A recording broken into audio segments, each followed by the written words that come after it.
আমার সাধারণ শিক্ষিত ভাইরা যারা আছেন, পর্দার আড়াল থেকে যে সমস্ত মা বোনরা শুনছেন, আপনাদেরকেও বলছি, ছেলেকে মাদ্রাসায় ভর্তি করে আলেম বানাবেন কেন? উদ্দেশ্য কি?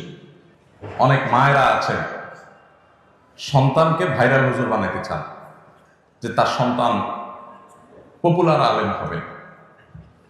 আপাত দৃষ্টিতে শুনতে মনে হয় যে খারাপ কি, কিন্তু এটার পেছনে দুনিয়াবি গন্ধ আছে, এটার পিছনে ভয়ঙ্কর একটা রোগ আছে, ব্যাধি আছে। আমার ছাত্র ভাইরা যারা শুনছেন তারা হয়তো মনে করবেন, ভাই নিজে ভাইরাল হয়ে গেছেন তো এখন আর আমাদের ভাইরাল হওয়াটা চান না। যদি কাউকে জুহুদের ওয়াজ করি, বলে ভাই আপনাদের তো অনেক হয়ে গেছে পয়সা করি, এই জন্য আমাদেরকে এখন জুহুদের ওয়াজ করেন। ভাইরা আমার, আল্লাহ রাব্বুল আলামিন আমাদেরকে দ্বীনে ইলম অর্জন করার এই নেয়ামত যাদেরকে দান করেছেন, এই নেয়ামতটা অনেক বড় নেয়ামত।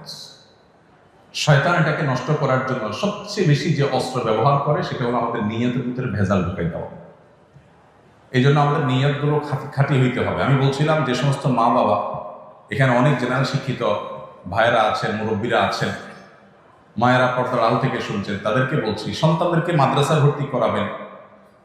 আপনার উদ্দেশ্য হবে যে আপনার সন্তান মাদ্রাসায় কোরআন এবং হাদিস শিখে সে খাঁটি মুসলমান হবে, মুত্তাকি হবে, আল্লাহওয়ালা হবে, পরহেজগার হবে, আল্লাহকে চিনতে পারবে, এবং সে যা শিখবে জানবে সেটা দাওয়াত মানুষকে দিবে। মাশহুর হওয়া, প্রসিদ্ধ হওয়া, পপুলার হওয়া, জনপ্রিয় হওয়া, জনপরিচিত হওয়া এটা জরুরি না। আল্লাহ সুবহানাহু ওয়া তাআলা কাউকে দিয়ে যদি মুসলিম মিল্লাতের খেদমত নিতে চান, তার মাশহুর হওয়া জরুরি না। হাজার লাখো অগণিত মাশহুর হওয়া ছাড়া দুনিয়াতে দ্বীনের খেদমত মাশহুরদের চাইতে অনেক বেশি করে গেছেন। আল্লাহর কাছে মাকবুল অনেক বেশি আছে। বিশেষ করে সোশ্যাল মিডিয়ার এই সময়টাতে আমাদের মাদ্রাসার ছাত্র ভাইদেরকে এই কথা বোঝানো বড় কঠিন। আমার যদি সুযোগ থাকতো, একজন একজন করে তালেব ইলমকে ধরে আমি বোঝাতাম যে আল্লাহর ওয়াস্তে এই জনপরিচিতির যে ব্যাধি, বিশেষ করে এটার খাহেশ, এটার যে স্বপ্ন, এটার যে শখ, এটা ওয়াল্লাহি আমাদের নিয়তগুলোকে ধ্বংস করে দেয়, আমাদের মধ্যে বদনিয়তি ঢুকায় দেয়, আমাদের উদ্দেশ্যের মধ্যে ভেজাল ঢুকায় দেয়, এবং উদ্দেশ্য যখন ভেজাল হয়ে যায়, কর্ম বা আমলও ভেজালযুক্ত হয়ে যায়।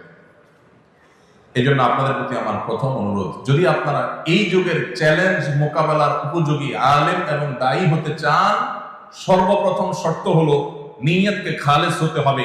আমি এই ইলম দিয়ে